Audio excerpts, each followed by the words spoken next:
My name is Cody Wilson, and at 67, I never thought I would stand up at my only daughter Amanda's wedding and reveal the secret I had kept for decades.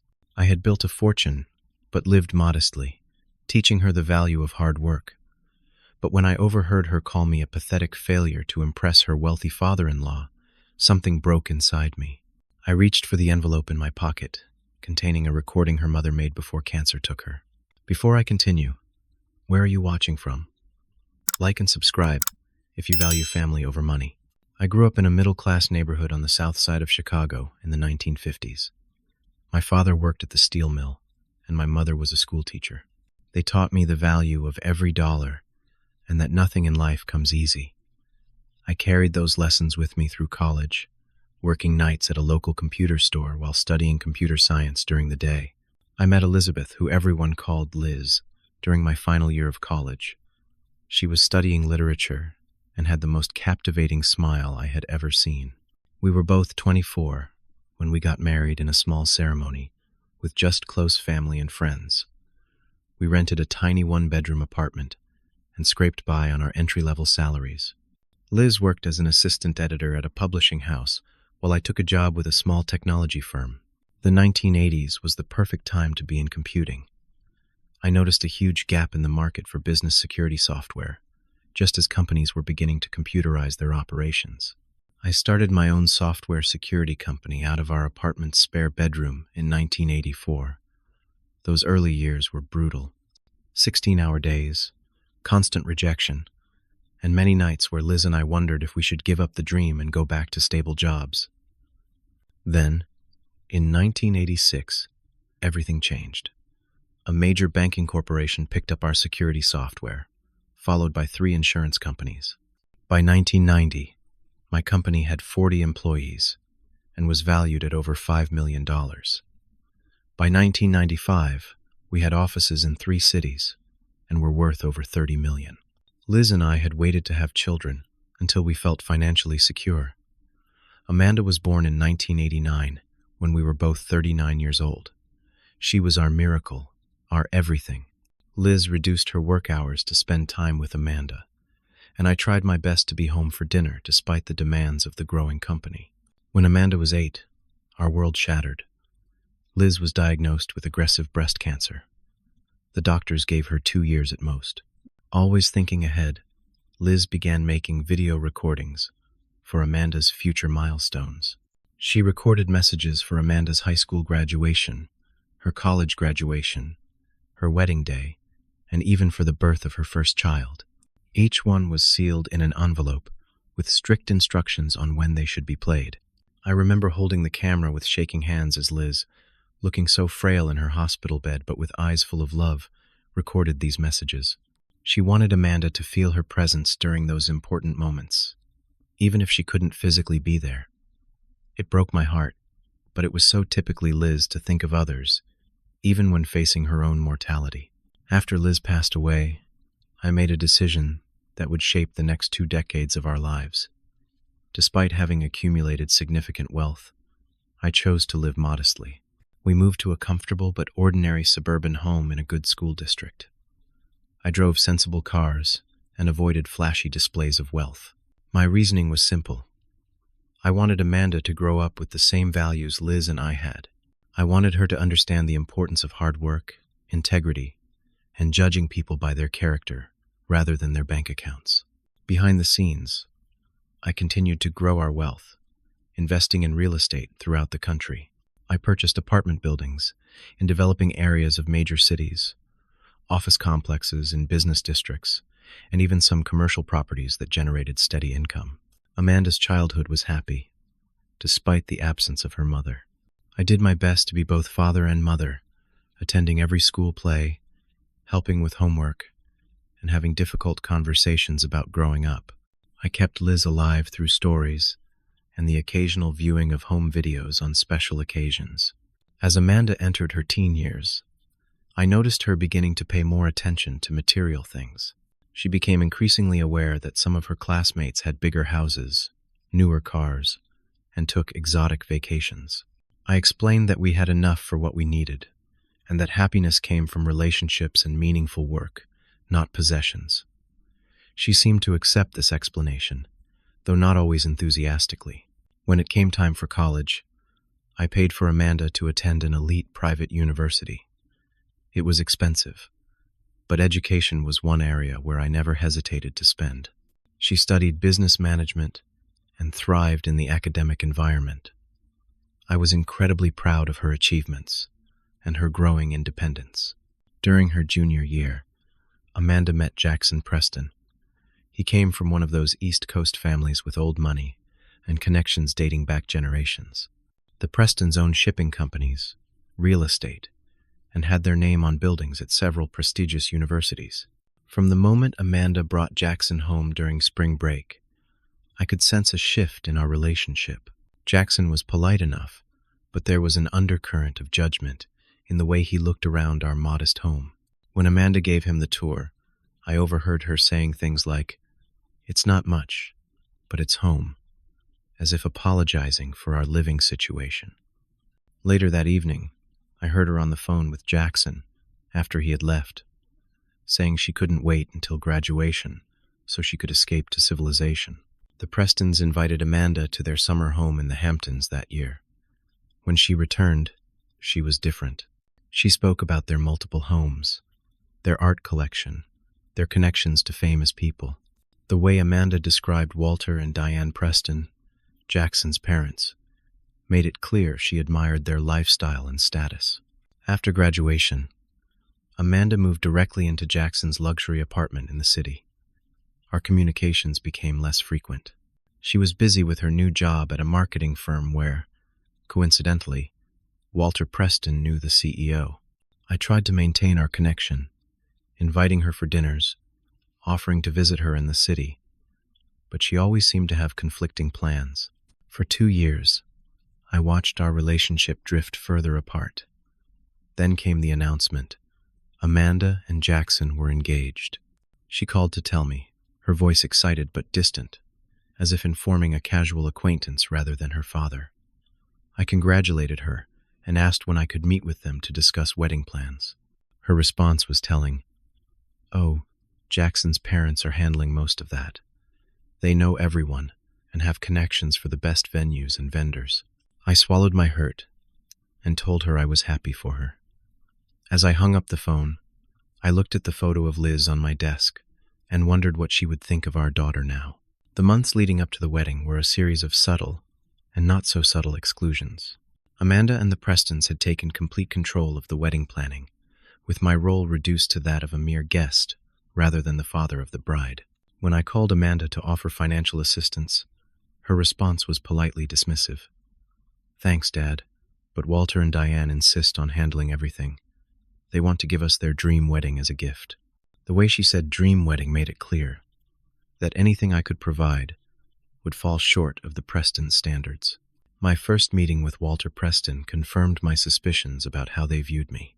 We met for lunch at his club, a place where the waitstaff knew him by name, and where old money permeated the dark wood paneling and leather chairs. Walter was exactly what I expected. Tall, silver-haired, impeccably dressed, with that particular confidence that comes from never having to worry about money. "So, Cody," he said after ordering drinks without consulting me, "Amanda tells me you're in IT. Small business, is it?" "Software security," I corrected gently. "I started the company in the 80s. Ah, yes, computers. Necessary evil in today's world, I suppose." He chuckled. "Nothing like shipping, though. Real, tangible goods moving across the oceans. That's the backbone of the American economy." Throughout lunch, Walter made similar comments, each one designed to establish his superiority. He spoke of the $500,000 budget for the wedding, as if discussing pocket change. When I mentioned Amanda's childhood, he listened with the polite disinterest of someone enduring a mildly boring story. As the wedding planning progressed, the budget ballooned to over $200,000. I learned about details secondhand through Amanda's occasional calls or social media posts. There would be 400 guests, a 10-piece orchestra, a designer dress from Paris, exotic flowers flown in from South America, and a venue that typically hosted celebrity weddings. I made several attempts to connect with Amanda during this time. I invited her for dinner at our old favorite restaurant, sent her thoughtful gifts related to shared memories, and called regularly. Her responses were increasingly brief and distracted. When she did agree to meet, she spent most of the time talking about the Prestons, their connections, and how they were introducing her to the right people in society. During one of those rare dinners, 3 months before the wedding, Amanda looked around the family restaurant we had frequented since she was a child and sighed. "This place never changes, does it?" "That's part of its charm," I replied. "Remember how you always ordered the chocolate milkshake with extra whipped cream?" "God, all that sugar and fat," she said with a slight grimace. "Diane has introduced me to this amazing nutritionist. He's worked with actual celebrities, Dad." That night after Amanda left, I found myself opening the locked drawer in my office where I kept Liz's recordings. I hadn't looked at them in years. Each envelope was labeled in Liz's neat handwriting: Amanda's high school graduation, Amanda's 21st birthday, Amanda's college graduation, and Amanda's wedding day. I picked up the wedding envelope with trembling hands. Amanda had already watched the previous recordings at the appropriate milestones, always with tears and gratitude. But in recent years, she mentioned them less and less. I debated whether I should listen to the wedding message ahead of time. Liz had intended these to be private moments between mother and daughter, but given Amanda's current attitude, I worried about how she would receive it. In the end, my concern won out. I carefully opened the envelope and played the recording. Liz's face appeared on screen, much thinner than her healthy days, but with eyes still bright with love. "My darling Amanda," she began, "if you're watching this, it means you've found someone special to share your life with. I wish more than anything that I could be there to help you get ready, to see you in your dress, to witness your joy." She continued with motherly advice about partnership and commitment, and then her expression became more serious. "Amanda, your father and I built a life based on love, respect, and shared values. We've been blessed with success beyond what we imagined when we started out. Your father may not show it the way other wealthy people do, but know that he made choices about how to raise you based on principles, not limitations." I paused the recording, my heart racing. Liz had directly referenced our financial situation. I hadn't expected that. I continued watching. "The Wilson family fortune isn't measured just in dollars, though there are plenty of those," she said with a small smile. "It's measured in character, in kindness, in how we treat others, especially those who can do nothing for us.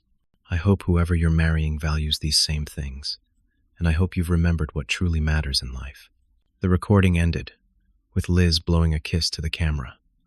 "I love you, my sweet girl. Be happy, be kind, and be true to yourself." I sat in silence for a long time after the video ended. Liz had somehow anticipated the very situation we now faced. Despite my mixed emotions, I decided then that I would bring this recording to the wedding. Whether Amanda would want to watch it was her choice, but I would fulfill my promise to Liz to deliver her final messages to our daughter. The next day, I went shopping for Amanda's wedding gift. Despite feeling excluded from the planning, I wanted to give her something meaningful. I visited several high-end jewelry stores before deciding on restoring and presenting Elizabeth's family heirloom necklace, a vintage sapphire pendant that had belonged to Liz's grandmother. I had it professionally cleaned and the setting reinforced, and purchased a new platinum chain that complemented the original design. The jeweler placed it in a blue velvet box with a handwritten note I had prepared. As the wedding approached, I bought a new tailored suit, nothing flashy but well-made and classic. I practiced what I might say if asked to give a toast, hoping for the opportunity to publicly express my love for my daughter despite our recent distance.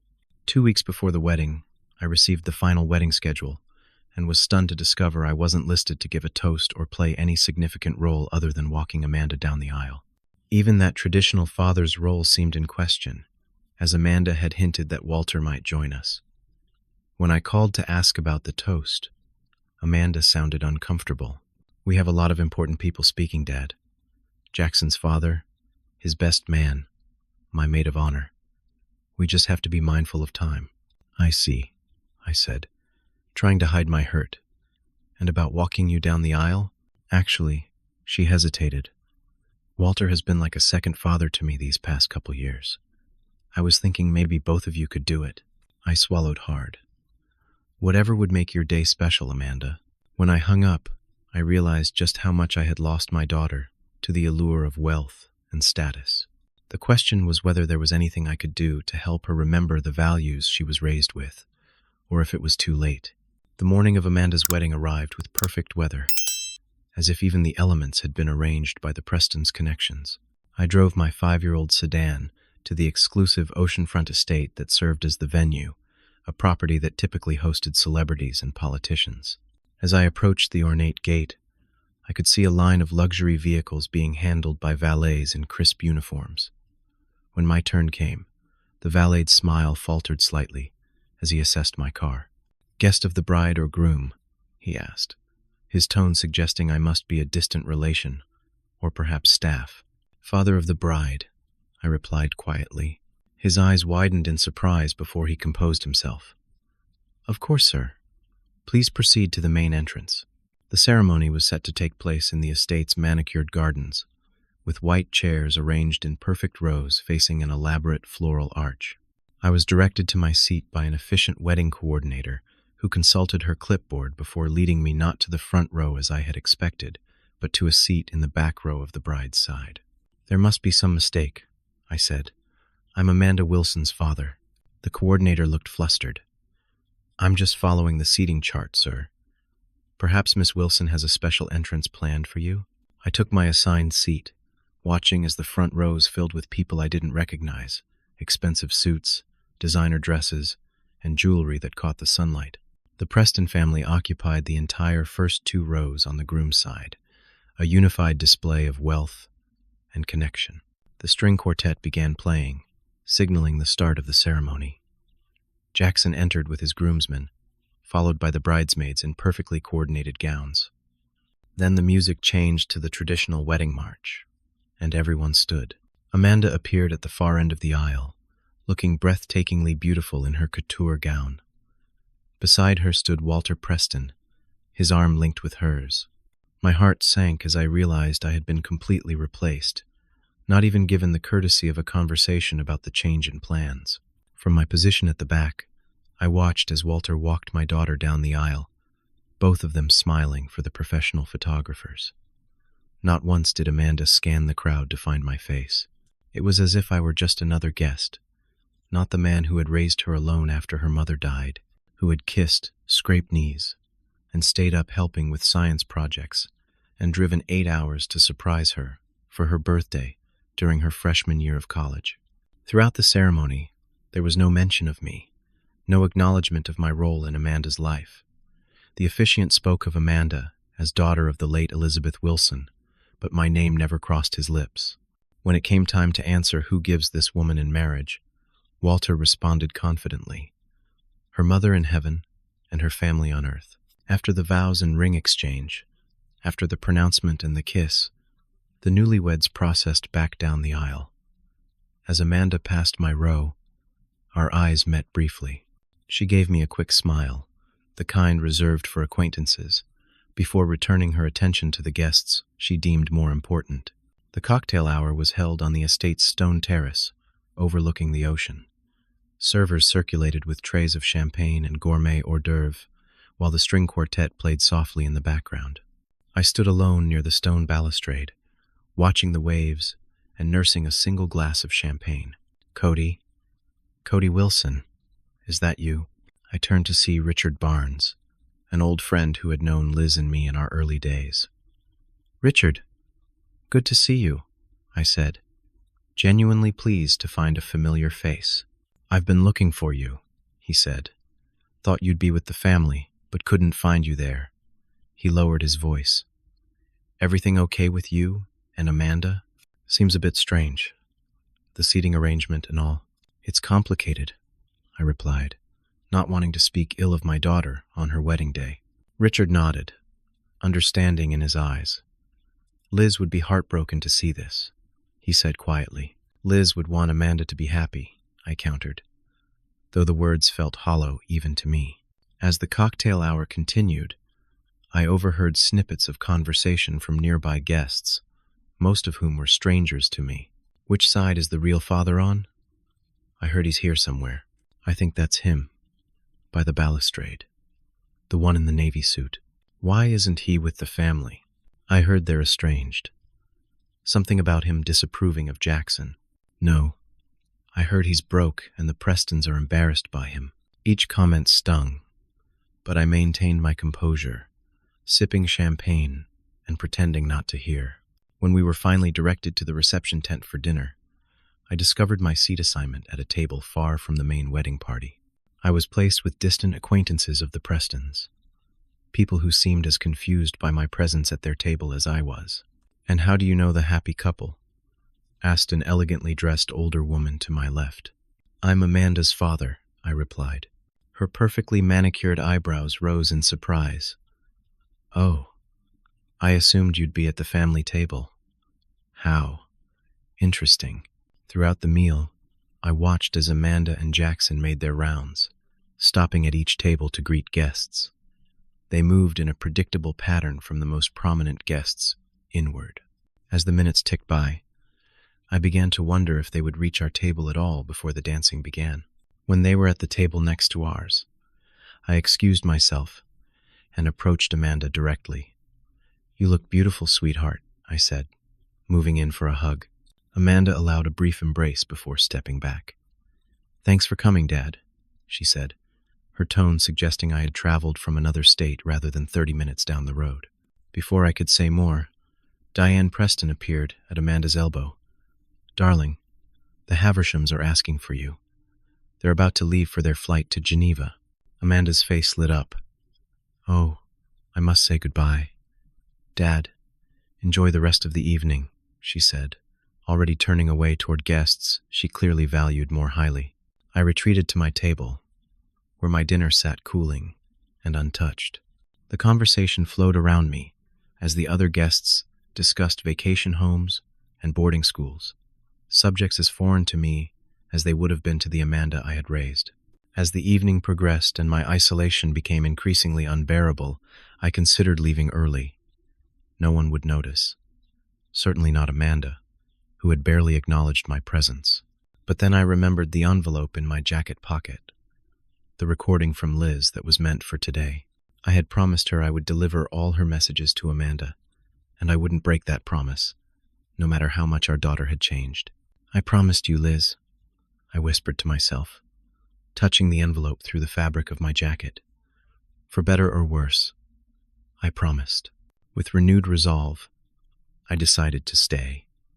Not for the Prestons, not for the society guests, not even for Amanda as she was now, but for the daughter Liz and I had raised and loved, hoping some part of her still existed beneath the polished exterior she now presented to the world.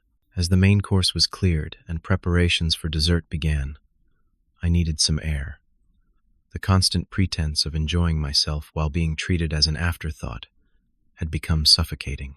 I slipped out of the reception tent and made my way to a quiet garden area on the far side of the estate. The evening air was cool and refreshing after the stuffy atmosphere inside. I loosened my tie and took a deep breath, trying to center myself. From this vantage point, I could see the ocean stretching out to the horizon, dark waves reflecting the moonlight. It was the kind of view Liz would have loved. As I stood there, voices drifted from the nearby terrace. The sliding glass doors to one of the estate's many rooms were partially open, and light spilled out onto the stone paving. I recognized Amanda's laugh, followed by Jackson's deeper voice, and another male voice that I identified as Walter Preston's. I was about to move away to give them privacy when Walter's next words froze me in place. "So, Amanda, I've been meaning to ask. Your father, what exactly was his business? Something in computers, wasn't it?" "Just small-time IT stuff," Amanda replied dismissively. "He seems like a decent man," Walter continued. "Modest means, but he put you through college, didn't he?" There was a pause, and I found myself holding my breath, waiting for Amanda to acknowledge at least that much of my contribution to her life. Instead, What came next shattered something fundamental inside me. "He's just a pathetic failure, nothing like you," Amanda said, her voice clear in the night air. "Just a small-time IT guy who never amounted to anything. That's why I wanted you to walk me down the aisle instead." God, it was embarrassing growing up in that tiny house while my friends had vacation homes and boats. He always claimed we had enough, but really he just couldn't provide more. Jackson laughed. "Well, you've certainly upgraded your family situation. Thanks to you and your amazing parents," Amanda replied warmly. My legs nearly gave out from under me. I gripped the stone balustrade to steady myself, feeling physically ill. My heart pounded so hard, I could hear it in my ears, drowning out whatever they said next. A cold sweat broke out across my forehead as the full impact of Amanda's words hit me. Pathetic failure. Never amounted to anything. Embarrassing. Was this truly how my only child saw me? After everything we had been through together? Images flashed through my mind in rapid succession, teaching Amanda to ride her first bicycle in the park, her small hands gripping the handlebars, her face lighting up with achievement when she finally balanced on her own, sitting at the kitchen table night after night, helping with math homework, explaining fractions using slices of pizza, driving her to dance classes, soccer practice, piano lessons, waiting patiently in the car with a book or work papers, attending every school play, every parent-teacher conference, every award ceremony. I remembered the night she had a high fever, how I had stayed awake for 36 straight hours, cooling her forehead with damp cloths, monitoring her temperature, finally driving her to the emergency room at 3 a.m. when the fever wouldn't break. The relief when the doctor said she would be fine, just a bad virus. How small she had looked in the hospital bed. How I had promised her mother I would protect her always. More memories surfaced. The camping trips where I taught her to fish and identify constellations. The Saturday mornings making pancakes together in the shape of animals. The Christmas I worked overtime for months to buy her the expensive telescope she wanted. The joy on her face when she unwrapped it. The day I helped her move into her college dorm, carrying heavy boxes up 4 flights of stairs without complaint, setting up her computer, making her bed with the new sheets we had picked out together. All those years, all that love, reduced to pathetic failure in her mind. I found myself moving away from the terrace, stumbling slightly, needing to put distance between myself and those cruel words. I made my way to a secluded bench beneath an old oak tree, sat down heavily, and for the first time in years, I wept openly, not just for myself and the rejection I felt, but for Liz and the daughter we had raised with such different values. What had happened to our kind, compassionate Amanda? When had money and status become more important than family and integrity? After several minutes, I pulled myself together enough to make my way to a restroom in a quiet corner of the estate. I splashed cold water on my face and stared at my reflection in the mirror. My eyes were red-rimmed, my face pale. "What would you do, Liz?" I whispered to my reflection, imagining my late wife standing beside me, as she had through so many of life's challenges. I reached into my wallet and removed a small, worn photo I had carried for decades. It showed Amanda at 6 years old, sitting on Liz's lap, both of them laughing at something off camera. I had taken that photo during a picnic at the lake, one of our last happy outings before Liz's diagnosis. As I gazed at the photo, my hand unconsciously moved to touch the envelope in my jacket pocket. Elizabeth's final message for Amanda. The message that referenced our family's true financial situation, the values we had tried to instill, the hopes we had for our daughter's character. Should I reveal the truth? Was it too late? Would it even matter to the woman Amanda had become? I wasn't motivated by revenge for her hurtful words. It wasn't about proving her wrong about my financial status. It was about something more fundamental, about truth in the memory of her mother, about the values that had guided our family, values that Amanda seemed to have abandoned in favor of material wealth and social standing. I tucked the photo back into my wallet and straightened my tie. A sense of calm determination replaced the hurt and shock. I would stay. I would speak up, not to humiliate Amanda, but to honor Liz and the truth of who we were as a family. As I walked back toward the reception, I felt Liz's presence strongly, almost as if she were walking beside me, her hand in mine as it had been so many times during our life together. Whatever happened next, I would face it with the same integrity and courage she had shown during her illness. For you, Liz, I whispered as I re-entered the reception tent, and for the daughter we raised together. When I returned to the reception, the celebration was in full swing. The tent glowed with thousands of twinkling lights, and extravagant displays of wealth were everywhere. A champagne tower with vintage Dom Perignon, ice sculptures of the couple's initials, centerpieces featuring rare orchids flown in from Thailand. At the head table, Amanda sat between Jackson and Walter Preston, laughing at something Walter was saying.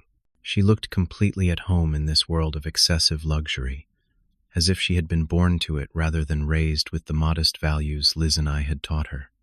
The DJ announced that it was time for speeches, and Walter Preston was the first to take the microphone. His speech was polished and witty, with references to the Preston family legacy and their social connections. He spoke about welcoming Amanda into their distinguished family and how she complemented their lineage perfectly. To Jackson and Amanda, Walter concluded, raising his champagne flute, "May you continue the Preston tradition of excellence, achievement, and social distinction." Next came Jackson's best man, followed by Amanda's maid of honor, both of whom shared stories about the couple's courtship that painted Jackson as Amanda's savior from a boring, ordinary life. Jackson's speech thanked his parents profusely for their generosity in providing the wedding of the century and for always ensuring the Preston name stands for the very best. He barely mentioned Amanda, except as his beautiful bride and perfect partner. Then Amanda took the microphone. My heart rate increased as I waited to hear if she would acknowledge me at all. "I want to thank the people who made this magnificent day possible," she began. "Walter and Diane, you have given me not just a beautiful wedding, but the family I always dreamed of having. Your guidance, your sophistication, and your generosity mean the world to me." She continued with thanks to her bridesmaids, the wedding planner, and even the caterer. Not once did she mention my name or my role in her life. It was as if her life had begun the day she met the Prestons. As Amanda concluded her speech, the DJ announced that the floor was open for anyone else who wished to offer a toast to the couple. This was a common wedding tradition, allowing friends and family to share their well wishes. I sat quietly for a moment, my hand in my pocket touching Elizabeth's envelope. I thought about all the milestones I had witnessed in Amanda's life, all the times I had been there for her, all the sacrifices I had made as a single father. I thought about the promise I had made to Liz to deliver her final messages to our daughter. With a deep breath, I stood up. Across the room, I saw Amanda's eyes widen in surprise and what looked like alarm. The Prestons exchanged confused glances. Clearly, none of them had expected me to speak. I made my way to the front of the room, each step feeling both terrifying and necessary. The DJ handed me the microphone with a professional smile, unaware of the tension suddenly filling the air. "For those who don't know me," I began, my voice steadier than I felt, "I'm Amanda's father, Cody Wilson." A murmur went through the crowd. I saw confusion on many faces, particularly those who had assumed Walter Preston was Amanda's father based on his role in the ceremony. First, I want to congratulate Amanda and Jackson on their marriage. Every parent hopes their child will find happiness and partnership. I paused, gathering my thoughts. Many of you didn't know Amanda's mother, Elizabeth. She was the love of my life, a woman of incredible warmth, intelligence, and integrity. When Amanda was 8 years old, Elizabeth was diagnosed with cancer. Before she passed away, she recorded messages for Amanda to watch at important milestones in her life. From my peripheral vision, I could see Amanda shifting uncomfortably in her seat. Walter Preston leaned over to whisper something in her ear. Elizabeth knew she wouldn't be here for Amanda's wedding day, so she made a special recording. She wanted to share her wisdom, her love, and her hopes for the woman our daughter would become. Amanda stood abruptly. "Dad," she said loudly enough for nearby tables to hear, "this isn't the time for this." "I think your mother would disagree," I replied calmly. "She specifically made this for your wedding day." Walter Preston stood now too. Perhaps this could be shared privately, after the reception? I looked directly at him, then at Amanda. "This message is for everyone who cares about Amanda, about the values she was raised with, about the person she truly is beneath the designer dress and surrounded by all this." I gestured around the tent. "Spectacle." Amanda's face flushed with anger or embarrassment, perhaps both. She moved toward me, Jackson following close behind. "Dad, stop. You're embarrassing me," she hissed when she reached me. "I think you've been embarrassed by me long enough," I replied quietly. "But this isn't about me, or even about you. It's about your mother and the promise I made to her." The room had fallen into an uncomfortable silence. Hundreds of eyes were fixed on our family drama unfolding before them. "Please," Amanda said, her voice both angry and pleading. "Not here." I looked at my daughter, really looked at her, trying to see past the perfect makeup and styled hair to the child Liz and I had raised. Was she still in there somewhere? "Your mother wanted her voice to be heard on your wedding day," I said firmly but gently. "I intend to honor her wish." Before Amanda could protest further, I removed the small digital recorder from my pocket. It was the modern replacement for the original videotape, transferred years ago to preserve the quality. I pressed play and held it up to the microphone. The room fell completely silent, as Elizabeth's voice filled the space. Elizabeth's voice, warm and slightly raspy from her illness, but filled with love, echoed through the silent reception tent. "My darling Amanda," she began, "if you're watching this, it means you found someone special to share your life with. I wish more than anything that I could be there to help you get ready, to see you in your dress, to witness your joy." Amanda froze in place, her eyes wide, her lips slightly parted in shock.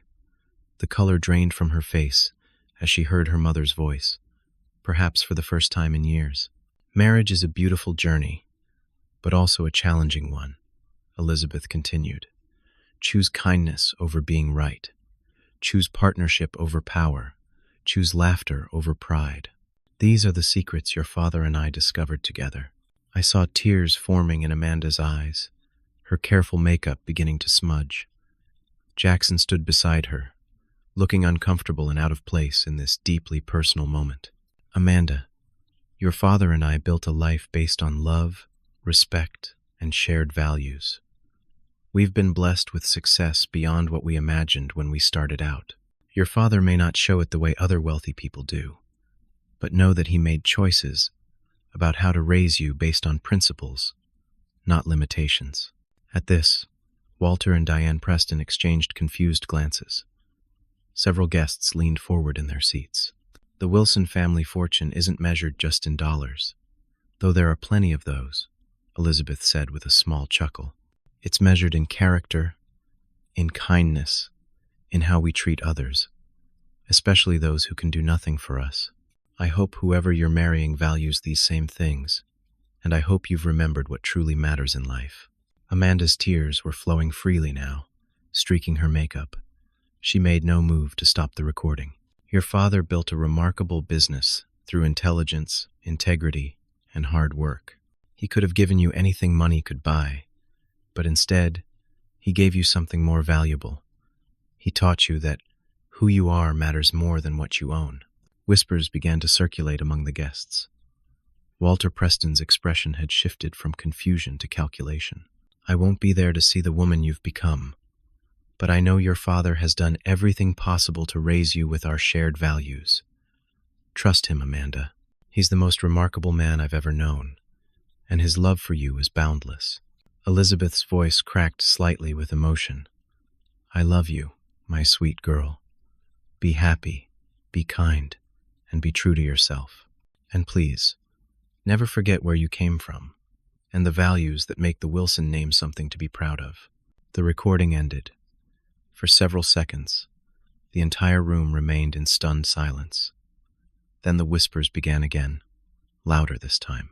I pocketed the recorder and turned to face my daughter directly. Your mother wanted you to know the truth, Amanda.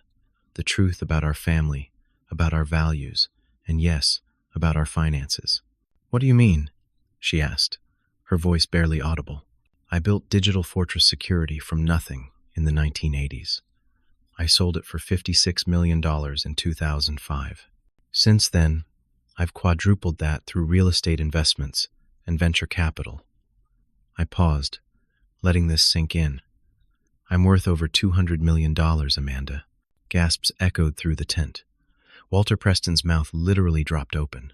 But the house, your car, you always said we had just enough, Amanda stammered.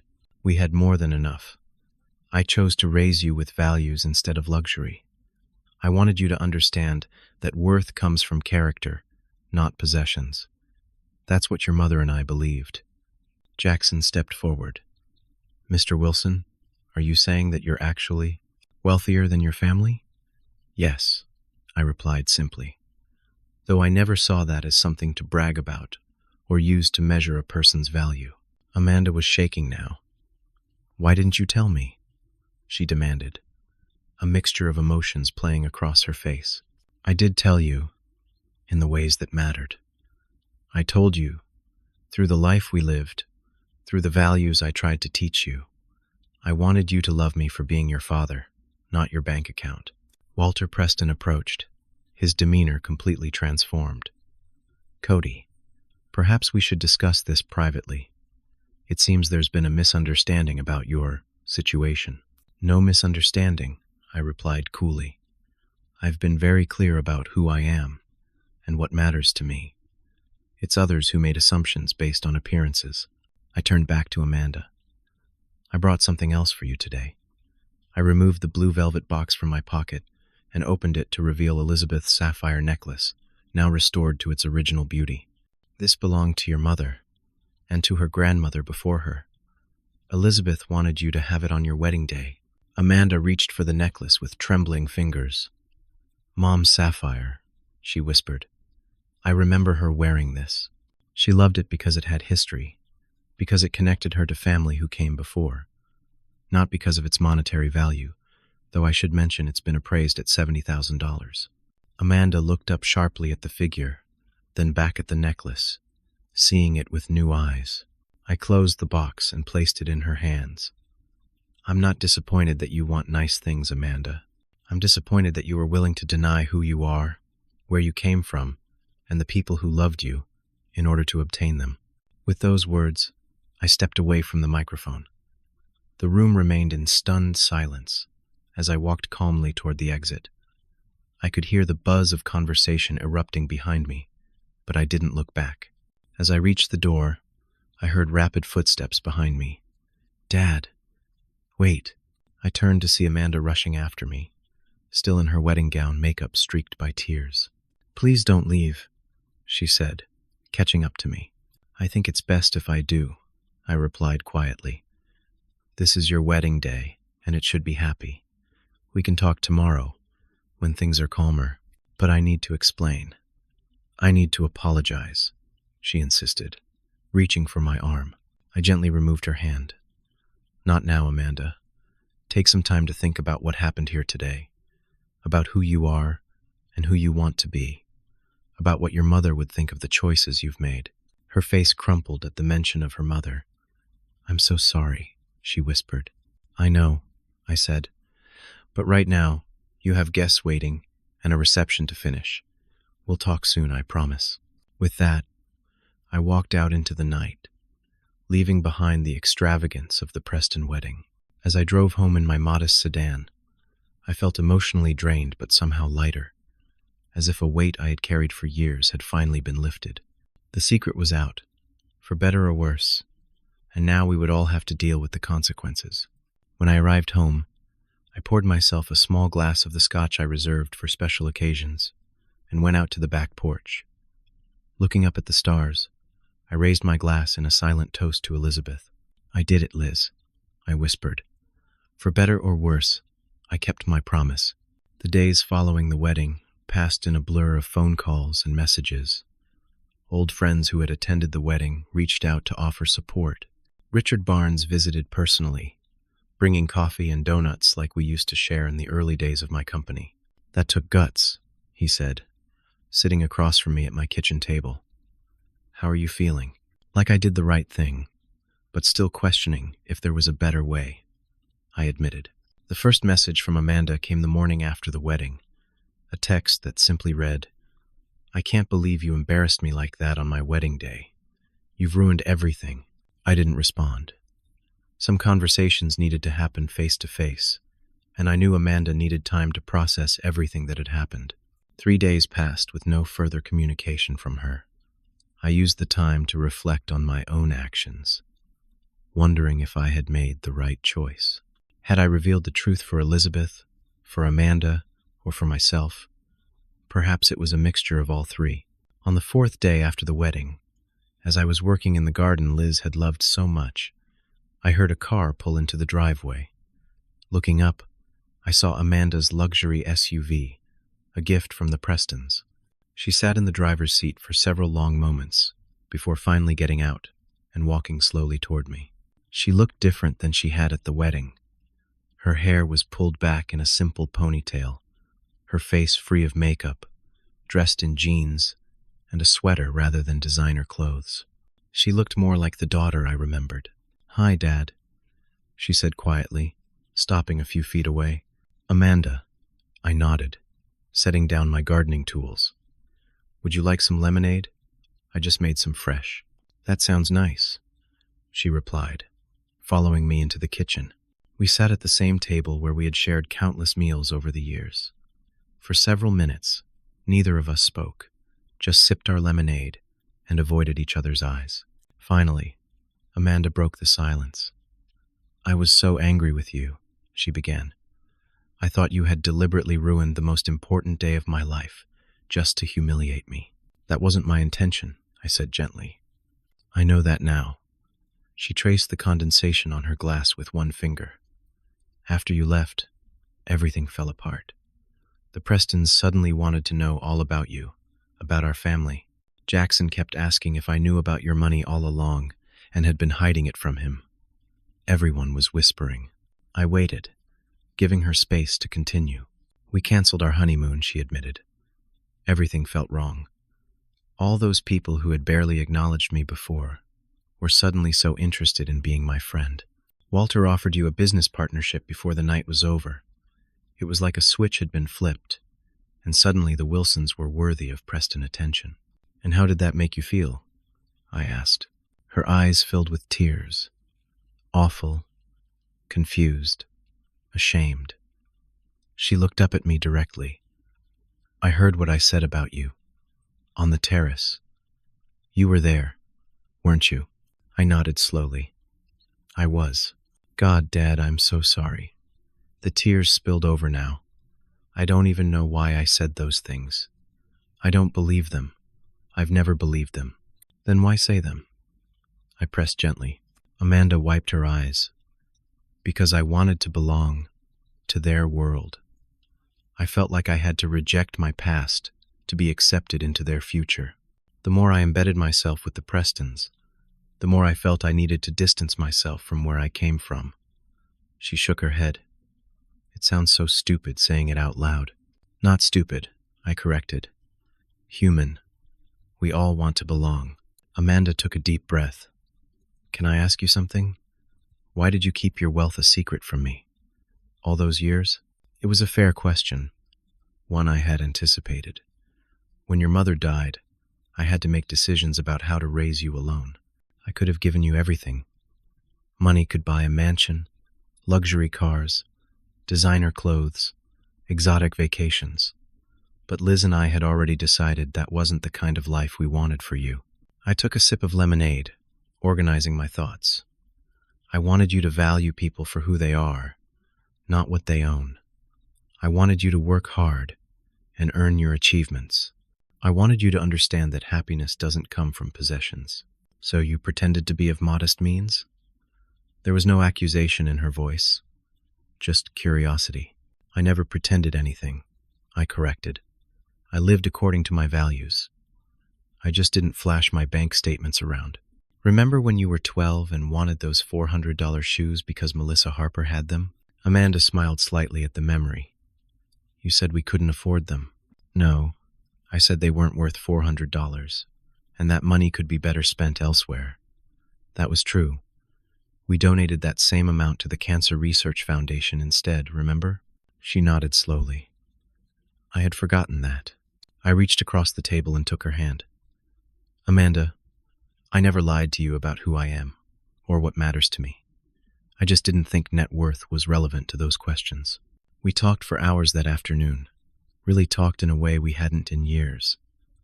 Amanda told me about the gradual shift in her values as she became more involved with Jackson and his family. How at first she had defended our modest lifestyle, but over time began to feel embarrassed by it as she was exposed to increasing luxury and status. It was like being pulled into a current, she explained. At first you're just dipping your toes in, and before you know it, you're swept away completely. And Jackson? I asked carefully. Where does he stand in all this? Amanda sighed. He's confused, angry that I never told him about your company, as if I knew. She paused. But he's also asking good questions about himself, about why he assumed you were unsuccessful based on your car and house. We're going to try couples therapy. Before she left that day, I took Amanda to my home office and showed her the documentation of our family's true financial situation. Her eyes widened as she saw the numbers her college fund that had barely been touched because of her scholarships, the real estate holdings across the country, the investment portfolio, the charitable foundation, in Elizabeth's name. All this time, she whispered. I had no idea. Now you do, I said simply. What matters is what you choose to do with this information. Over the following weeks and months, Amanda and I rebuilt our relationship one conversation at a time. She and Jackson postponed moving into the mansion the Prestons had purchased for them, choosing instead to rent a modest apartment while they reevaluated their priorities. I finally moved from the house where Amanda had grown up, not to a mansion, but to a comfortable lakefront home I had always admired. It was an upgrade, but still aligned with my values, with space for grandchildren I hoped might come someday. To my surprise, Jackson sought me out for a private conversation. Away from his parents' influence, I discovered a young man with potential for growth and self-awareness. He had been raised with certain expectations about wealth and status, but seemed genuinely interested in exploring a different value system. I never really questioned any of it before, he admitted during one of our talks. The way my family measures success, the importance placed on appearances. Meeting you has made me think about what I actually value, not just what I've been told to value. 6 months after the wedding, Amanda agreed to come work with me at the Elizabeth Wilson Foundation, which focused on supporting single parents and funding cancer research. She brought marketing skills and fresh ideas, while I provided the experience and funding. Together, we expanded the foundation's reach significantly. The greatest lesson I took from this entire experience was about honesty in all its forms. I had kept my wealth secret with good intentions, wanting to raise Amanda with solid values. But in doing so, I had created a vacuum that was eventually filled by the materialism of the Prestons. Perhaps if I had been more transparent about our financial situation, while still emphasizing our values, Amanda might have been better equipped to resist the allure of status and excessive wealth. Amanda's journey taught her about authenticity and the danger of denying your origins. As she later told me, I was so busy trying to become someone the Prestons would approve of that I lost myself completely. It took Mom's voice from the past to wake me up. Our relationship today is stronger than it has been since she was a child. We don't always agree, but we respect each other's perspectives and communicate openly. Jackson has gradually distanced himself from his parents' expectations, finding his own path with Amanda's support. And most importantly, Amanda has reconnected with the values her mother and I tried to instill. She wears Elizabeth's sapphire necklace often, not as a status symbol, but as a connection to her mother and our family history. As for me, at 70, I found a peace I hadn't expected to achieve again after losing Liz. I still live relatively modestly compared to my means, but I no longer hide my success. Instead, I focus on using it for meaningful purposes. The foundation, educational opportunities for disadvantaged youth, medical research.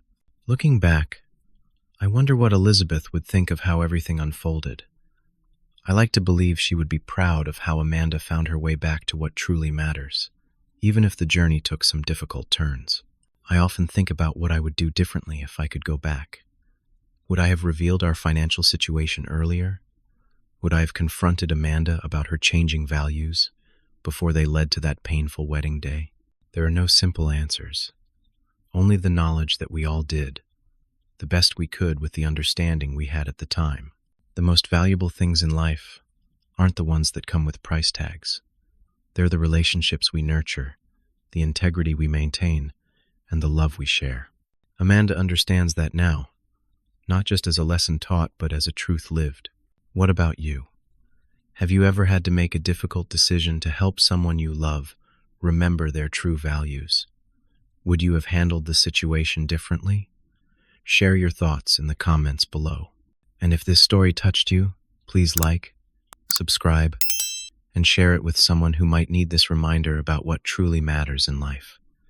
Thank you for joining me on this journey of heartbreak and healing.